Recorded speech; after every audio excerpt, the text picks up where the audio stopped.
Le quart d'heure lyonnais, toute l'actualité chaque matin. Parce que Lyon demain se dessine aujourd'hui, voici l'essentiel de l'actualité. En ce lundi 8 mars, nous reviendrons sur les violences urbaines perpétrées à Bron et à Rieux-la-Pape ce week-end. La France a enregistré 21 825 nouveaux cas ces dernières 24 heures concernant le Covid-19, 130 décès supplémentaires. De nouvelles mesures ont été annoncées par le préfet, la fermeture notamment des magasins de plus de 10 000 m². Leur liste dans cette édition en ce qui concerne le département du Rhône. 1500 personnes ont manifesté pour défendre les droits des femmes hier à Lyon. Une nouvelle manifestation aura lieu ce soir, cet après-midi précisément à 15h40. Une grande collecte solidaire de protection féminine est lancée dans la métropole à partir d'aujourd'hui jusqu'au 28 mai. Nous avons interrogé notamment Henri Païs, le responsable de l'antenne régionale de l'association Règles élémentaires. Et puis les résultats sportifs du week-end à la fin de cette édition. Lyon demain, le quart d'heure lyonnais, toute l'actualité chaque matin. Gérald de Bouchon. Bonjour à tous et bienvenue dans ce quart d'heure lyonnais. Des violences urbaines ont donc éclaté à Bron, quartier Paris, samedi soir. Une vidéo circule sur les réseaux sociaux. On y voit une dizaine de personnes donner des coups de pied dans une voiture de police, sauter sur le capot, sur le pare-brise ou encore jeter des projectiles dessus. Un mortier aurait même été tiré dans le véhicule des forces de l'ordre. Les policiers n'étaient pas à l'intérieur. Un équipage de la BAC appelé en renfort a été la cible de jets de projectiles, mortiers, pierres et bouteilles de verre. Plusieurs véhicules et du mobilier urbain ont été ensuite incendiés. Une enquête confiée à la sûreté départementale a été ouverte pour les chefs de participation à un groupement en vue de commettre des violences ou des dégradations, de violences volontaires sur personnes dépositaires de l'autorité publique et de dégradations en réunion par incendie de biens d'utilité publique. 5 personnes, un majeur et 4 mineurs, ont été placés en garde à vue. Le ministre de l'Intérieur avait déjà réagi à la situation dans la métropole de Lyon après les violences à la Duchère et à Rieux en annonçant 200 policiers en renfort. Gérald Darmanin a de nouveau condamné les violences. Aucun acte de violence ne saurait être accepté, dit-il. Soutien aux forces de police, a-t-il écrit sur Twitter. Des violences urbaines avaient également éclaté dans le quartier des Alagniers à Rieux-la-Pape. Le maire LR Alexandre Vincendet et la police municipale ont reçu des menaces de mort ce samedi. La façade de l'école du secteur et celle de la maison pour tous ont été taguées. Le maire, on va te couper la tête, ou encore la municipale, on va vous brûler. Un suspect a été interpellé en flagrant délit. Alexandre Vincendet va porter plainte. Le maire LR du 2e arrondissement, Pierre Oliver, a lui été insulté et menacé par une dizaine d'individus dans un parking du centre d'échange de Perrache. L'élu avait surpris une trentaine d'individus en train de tourner un clip sauvage. Le maire d'arrondissement a voulu filmer la scène, mais il s'est retrouvé pris à partie. Il n'a reçu aucun coup. Pierre Oliver a réussi à s'éclipser et à prévenir les forces de l'ordre qui ont procédé à une interpellation. Lyon demain, un site internet, du son, de l'image, un média complet pour les Lyonnais qui font avancer la ville. La France a enregistré 21 825 nouveaux cas de Covid-19 ces dernières 24 heures, 130 décès supplémentaires. Pour lutter contre l'épidémie, de nouvelles restrictions ont été annoncées vendredi par le préfet Pascal Mayos. Parmi elles, la fermeture des centres commerciaux et des grands magasins de plus de 10 000 m², soit 9 nouvelles fermetures. La galerie marchande Carrefour de Vénissieux, la galerie marchande Casino de Villefranche, la galerie marchande Leclerc de Grézieux-la-Varenne, le Castorama de Bron, également le Décathlon de Bron, Castorama à Dardilly, Galerie Lafayette à Bron, les 7 chemins à Vaux-en-Velin, Leroy Merlin à Vourles ou encore la galerie marchande Carrefour de Francheville. Les commerces alimentaires, dont les hypermarchés et supermarchés qui sont parfois rattachés aux galeries, peuvent rester ouverts même s'ils font plus de 10 000 m². Lyon demain, la radio sans pub. 1500 personnes ont manifesté pour défendre les droits des femmes hier à Lyon. Une manifestation à l'appel du collectif Droits des femmes du Rhône, composé d'associations féministes, de défense des droits, de syndicats et de partis politiques. Corinne Deviquet est membre du collectif Tous des Lyonnes de la CGT. Nous, à la CGT, on bataille notamment cette année avec la crise sanitaire sur les premières de corvée, celles qui ont été en première ligne pendant la crise, donc les infirmières, les aides-soignantes, les assistantes maternelles aussi, les aides à domicile. Il y a encore le salaire, beaucoup, parce que ce n'est pas réglé, même si ça peut avancer, mais c'est pas encore réglé. Il y a les violences aussi, puisqu'il y a encore beaucoup de violences, et donc on n'a pas encore fini de se battre par rapport à tout ça, quoi. On est encore dans la lutte parce qu'il y a beaucoup de régressions. En ce moment, il y a beaucoup de régressions. Dès qu'il y a une crise, de toute manière, il y a des régressions, et notamment les droits des femmes, il y a des régressions, même sur l'avortement, sur tout, quoi, en fait. Et donc ça n'avance pas, au contraire, on a l'impression que ça régresse même. Pas forcément dans notre pays, encore un petit peu encore, ouais. Le droit des femmes n'est pas régler, quoi. Ce lundi 8 mars, plusieurs syndicats appellent à un autre rassemblement à 15h40, place Jean Massé à Lyon. Cet horaire précis symbolise l'heure à partir de laquelle des femmes travaillent gratuitement sur une journée de travail classique. Puisqu'à travail égal, les femmes sont payées 25% de moins que les hommes.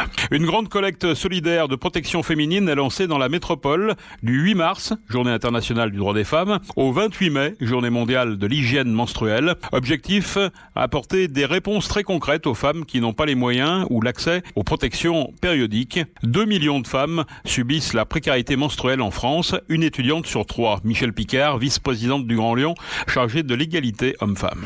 Pour une jeune fille, les premières fois, c'est organiser sa journée, c'est se dire, parce qu'en fait, il faut cacher, il faut que ça ne se voit pas, la peur du petit accident, quand est-ce qu'elles vont pouvoir se changer, etc., etc.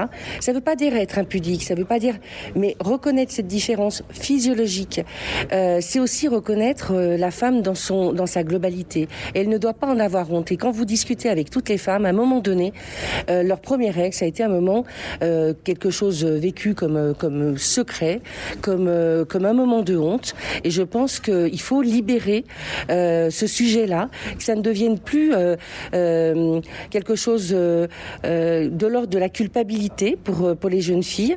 Et du coup, c'est aussi reconnaître ce qu'elles sont. Voilà. Donc, c'est un double effet. C'est en même temps répondre à un besoin et en même temps rendre quelque part la liberté de la femme dans ce qu'elle a, dans ce qu'elle est, dans sa dignité, dans sa globalité. Pourquoi cette précarité, elle se manifeste aujourd'hui en particulier ? Mais parce que je pense qu'elle est telle aujourd'hui qu'elle a fait exploser quelque part un plafond d'invisibilité. Cette précarité-là, vu qu'en fait les règles sont tabous, le corps de la femme est tabou, donc et c'est parce qu'elle explose que du coup on en parle. Et c'est pas l'inverse, c'est pas une question de mode. Je pense que c'est parce qu'elle explose. On voit des jeunes filles au collège, mais ça encore, on peut pas quantifier combien de jeunes filles sont absentes pour ces raisons-là.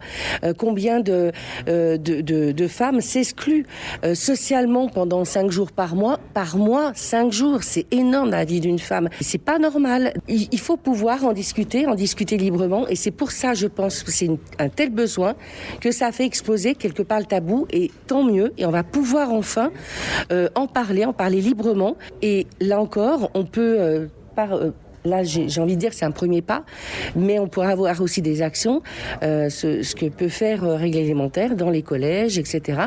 S'adresser aux collégiennes et collégiens. On peut faire plein de choses. Une fois qu'on a libéré la parole et qu'on y a enlevé de l'invisibilité, eh ben on peut travailler dans la solidarité, dans la dignité et dans la santé publique, encore une fois. Plus globalement, avec cette opération, la métropole veut aussi sensibiliser la population et notamment les plus jeunes sur le sujet des règles pour qu'ils soient moins tabous. Cette collecte est une initiative de la métropole et de l'association Règles élémentaires. Henri Païs, responsable de l'antenne régionale de cette association. Une association qui a été fondée en 2015 et qui a un double objectif, celui de lutter contre la précarité menstruelle et de lutter contre le tabou des règles. C'est quoi la précarité menstruelle ? Précarité menstruelle, c'est très simple, c'est la difficulté pour les femmes d'accéder aux produits de protection intime nécessaires dans le cadre des règles. Qu'est-ce que vous proposez pour pallier à cette précarité ? Donc on organise l'exemple comme l'opération qu'on est en train de mener avec les métropoles. On organise des collectes, donc c'est des lieux, des boîtes à dons où tout un chacun, tout un chacune peut venir déposer des serviettes, des tampons, des culottes lavables, des cups, enfin tout moyen de protection périodique.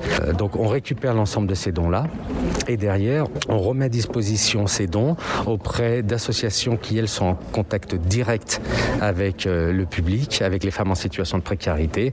Donc ça va être les Restos du Cœur, ça va être la Croix-Rouge, ça va être sur Lyon les foyers Alinéa, l'Asso, Gaëlis pour les étudiantes.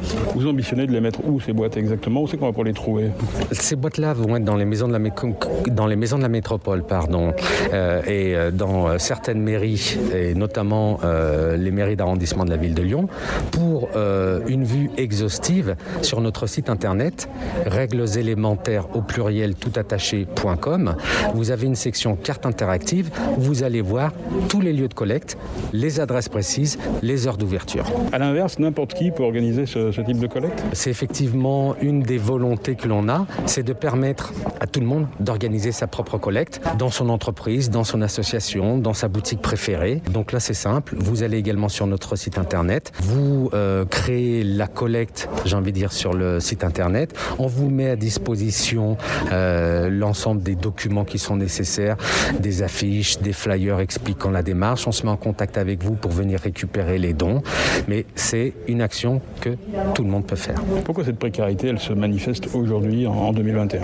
Je suis peut-être d'un naturel optimiste, mais j'ai envie de me dire que le côté positif, si je puis dire, de la manifestation de cette précarité vient peut-être du fait que le sujet commence à être moins tabou. C'est que la précarité existait, mais elle n'était pas au grand jour. Je pense qu'il y a 50, 10 ans, on avait le même type de précarité, mais elle était encore plus invisible qu'elle ne l'est aujourd'hui. Donc il y a eu une évolution que moi j'estime très très positive, même si elle ne règle pas le problème de la précarité. On commence à en parler, on commence à avoir des grandes mobilisations, l'objectif étant d'arriver à l'éradiquer ou en tout cas la faire moins pénible. C'est quoi? C'est pas qu'une question de coût, hein? Alors c'est pas qu'une question de coût, effectivement. Il y a aussi une notion de tabou sur les règles qui renvoie aussi à la condition de la femme dans nos sociétés, très clairement. Et encore une fois, ce type de collecte, ces collectes, comme je le disais en présentation de l'objectif de règles élémentaires, en fait, on a un double objectif. Collecter des dons pour lutter contre la précarité et briser le tabou des règles. Et en fait, quand vous êtes confronté à une collecte, une des premières choses qui arrive, c'est un questionnement. Mais qu'est-ce que c'est que ce boîte à dons? Mais on parle de quoi? Et en fait, on invite à ce que les gens commencent à se poser ce type de questions-là. Et généralement, ce que l'on commence à intellectualiser ou à comprendre devient de moins en moins tabou. Sur le plan du fond, c'est quoi le message? Sur le plan du fond, c'est que le phénomène des règles est pas un tabou, que c'est un phénomène physiologique comme les autres, qu'il n'y a pas une condition spécifique de la femme avant ou pendant ou après ses règles, d'accord? C'est un phénomène, j'allais dire, on ne peut plus banal, si je peux me permettre, mais c'est pour les femmes qui sont en situation de précarité économique, c'est une précarité encore plus forte. Vous voyez les collectes qui sont organisées par d'autres associations, ou même nous, dans nos pensées, dans nos réflexions, on n'a pas ce réflexe-là de se dire on va donner de l'alimentaire, on va donner des produits d'hygiène de type savon, gel douche, dentifrice, mais on n'a pas forcément conscience de ça. C'est pas qu'on lutte, mais c'est qu'on n'en a pas conscience. Ça participe aussi à cette prise de conscience-là. Pour terminer, votre objectif sur Lyon, c'est quoi? Il y a un objectif en termes par exemple, de maillage de ces box? Si j'étais ambitieux, moi je dirais que j'aimerais bien avoir un point de collecte à moins de 10 minutes à pied de chaque habitant de l'agglomération. Et après, en termes de couverture des besoins, on va faire au mieux possible parce qu'il y en a tellement, j'ose même pas afficher un chiffre, un pourcentage de couverture des besoins, tellement il y en a. Pour participer à la collecte, des boîtes à dons sont mises en place dans les maisons de la métropole et dans certaines mairies. Serviettes, tampons, culottes menstruelles peuvent être collectées pour être ensuite redistribuées aux femmes sans abri, travailleuses précaires ou étudiantes via différentes associations. L'Olympique lyonnais a largement dominé Sochaux 5-2. Les Lyonnais continuent leur parcours en Coupe de France et accèdent aux 8e de finale. Basket en Coupe de France, l'Asvel féminin a entrevu les demi-finales avant de craquer à Bourges. La formation lyonnaise aura maîtrisé son sujet durant 33 minutes, mais la puissante équipe de Bourges, leader invaincu du championnat, a tout fait dans le dernier quart-temps pour se qualifier 83-68. Rugby en top 14, le Loup a réussi une belle opération en s'imposant à Bayonne 28-20. Cette victoire lui permet de conserver toutes ses chances pour participer aux phases finales en fin de saison. Enfin, en tennis, c'est la jeune qualifiée danoise de 18 ans, Clara Atozon, qui a remporté le 2e Open WTA de Lyon. Elle a battu en finale du simple Victoria Gobulic, la Suisse, 6-4, 6-1. C'est la fin de ce quart d'heure lyonnais. Merci de l'avoir suivi. On se retrouve demain, même heure, même antenne. En attendant, restez prudents.